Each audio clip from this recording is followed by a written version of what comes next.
ഞാനൊരു കഥ പറഞ്ഞുതരാം. ഏകദേശം 3 വർഷം മുമ്പ് ഞാൻ ആദ്യമൊക്കെ ട്രാവൽ ചെയ്തിട്ടായിരുന്നു തുടങ്ങിയത്. അപ്പോൾ ആ സമയത്ത് ഞാൻ വിസ് എയറിലായിരുന്നു ട്രാവൽ ചെയ്തതിന്. ആ എയർലൈൻ ഇപ്പോൾ ക്ലോസ് ചെയ്യാൻ പോകുള്ളൂ. അപ്പോൾ ഈ എയർലൈനിൽ ഞാൻ ട്രാവൽ ചെയ്യുന്ന സമയത്ത് അന്ന് UAE വ്ളോഗേഴ്സ് ഒരു പക്ഷേ ഈ കൊറോണയ്ക്ക് ശേഷം നമുക്കറിയാലോ, കൊറോണയുടെ സമയത്തുള്ള ഡിജിറ്റൽ പ്ലാറ്റ്ഫോമിലെ ഉയർച്ചയാണല്ലോ ഒരുപാട് ആൾക്കാരെ വ്ളോഗർമാരാക്കിയത്.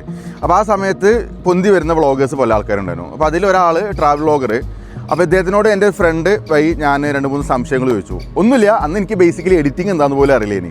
അപ്പോൾ 2 വീഡിയോ തമ്മിൽ കൂട്ടിമുട്ടിക്കുന്ന സോഫ്റ്റ്വെയർ ഏതാണ് നല്ലത് എന്നുള്ള ചെറിയ ചെറിയ കാര്യങ്ങൾ ചോദിച്ചപ്പം ഇദ്ദേഹം വളരെ വ്യക്തമായിട്ട് അത് തിരസ്കരിച്ചു. നമ്മളെന്താണോ ചോദിച്ചത് ആ കാര്യം തിരസ്കരിച്ചും ചെയ്ത്.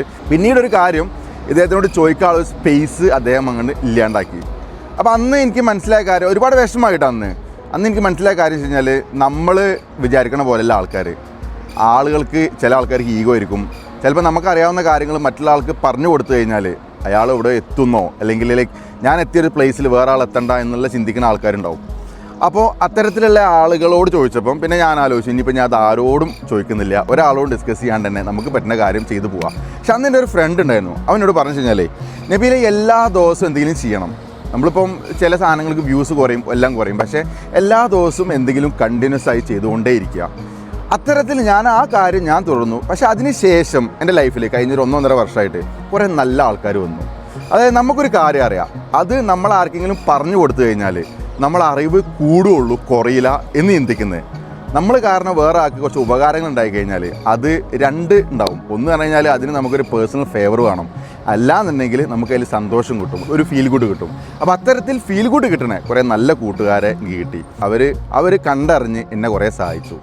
അപ്പം ഞാൻ ഞാൻ എൻ്റെ സമയം അവർക്ക് കൊടുത്തു. അവർക്ക് അറിയണ വ്ളോഗിങ്ങിൽ അറിയണ പല കാര്യങ്ങളും എനിക്ക് പഠിപ്പിച്ചു തന്നു, എന്നെ സഹായിച്ചു. അങ്ങനെയാണ് ഇത്രയും ഇപ്പോൾ 12.7K സബ്സ്ക്രൈബേഴ്സിൽ നമുക്കൊരു 2 മില്യൺ വീഡിയോ വരെ നമ്മൾ എത്തി നിൽക്കുന്നത്. അപ്പോൾ ഈ സമയത്ത് ഞാൻ മനസ്സിലാക്കുന്ന കാര്യം എന്താ വെച്ച് കഴിഞ്ഞാൽ, ഞാൻ ഇതിലേക്ക് എത്താൻ 3 വർഷമാണെന്നുണ്ടെങ്കിൽ എന്തുകൊണ്ട് പുതിയ വ്ളോഗറായിട്ട് വരുന്ന ഒരാൾക്ക് ഇതിലേക്ക് അതിലും പെട്ടെന്ന് എത്തിക്കൂടാ? അത് ചോദ്യം തന്നെയല്ലേ? അതുകൊണ്ടാണ് എൻ്റെ ആദ്യത്തെ സീരീസ് ഞാൻ ഇതന്നെ ചെയ്യാനുള്ള കാരണം. ഇതായിരിക്കും നിങ്ങൾക്ക് ഏറ്റവും കൂടുതൽ ഉപകാരപ്പെടുക. അപ്പോൾ നിങ്ങൾ പാഷനേറ്റ് ആയിട്ട് കണ്ടൻറ്റ് ചെയ്യുന്ന ഒരാളാണെന്നുണ്ടെങ്കിൽ നിങ്ങൾ എന്ത് ചെയ്താൽ മതി, നിങ്ങൾ ആരും മൈൻഡ് ചെയ്യേണ്ട, ഒന്നും മൈൻഡ് ചെയ്യേണ്ട. നിങ്ങൾ എല്ലാ ദിവസവും കണ്ടൻറ്റ് പോസ്റ്റ് ചെയ്യുക, നിങ്ങളെ മനസ്സിലുള്ള തോട്ടുകൾ. ഞാൻ ആദ്യം എൻ്റെ ചാനലിൻ്റെ പേര് ട്രിപ്പോവ ട്രാവൽ വിത്ത് നബീൽ എന്നായിരുന്നു, യാത്രാ ചാനലായിരുന്നു. പിന്നീട് എനിക്ക് മനസ്സിലായി നമ്മളെ ജോലിയിൽ നിന്ന് നമുക്ക് വെക്കേഷനും കാര്യങ്ങളൊക്കെ അധികം കിട്ടാൻ പാടാണ്, ബുദ്ധിമുട്ടാണ്. അങ്ങനെ അതിൻ്റെ ഒരു പേര് എന്ന് പറഞ്ഞു കഴിഞ്ഞാൽ ട്രിപ്പോവ travel with Nabeel and lifestyle എന്നുള്ളതിലാക്കി. പക്ഷേ അത് നമ്മളെ ചാനലിൻ്റെ പേര് അങ്ങനെ തന്നെ കിടന്നോട്ടെ. അപ്പോൾ ഇതിൽ നിങ്ങൾക്ക് ഉള്ള സജഷൻസ്, നിങ്ങൾക്ക് എന്തെങ്കിലും വിഷയങ്ങൾ നമ്മൾ ഡിസ്കസ് ചെയ്യണോ, ഏതെങ്കിലും കാര്യത്തെക്കുറിച്ച് നമ്മൾ ചർച്ച ചെയ്യണമെന്നുണ്ടെങ്കിൽ നിങ്ങളത് താഴെ കമൻ്റായിട്ട് രേഖപ്പെടുത്തുക. മോറോവർ ഇനി ആരെങ്കിലും സബ്സ്ക്രൈബ് ചെയ്യണമെന്നുണ്ടെങ്കിൽ സബ്സ്ക്രൈബ് ചെയ്യാൻ മറക്കരുത്. കാരണം സബ്സ്ക്രിപ്ഷനാണ് ഒരു വ്ളോഗറെ മോട്ടിവേഷൻ, അതാണ് അയാളെ മുന്നോട്ട് നടത്തുക. അപ്പോൾ അത്തരത്തിൽ എന്തെങ്കിലും സംശയങ്ങൾ ചോദിക്കുക, സബ്സ്ക്രൈബ് ചെയ്യാനും മറക്കണ്ട. അപ്പോൾ നമുക്ക് അടുത്ത ഒരു എപ്പിസോഡിൽ പുതിയൊരു വിഷയമായിട്ട് നമുക്ക് വീണ്ടും കാണാം. Thanks for watching.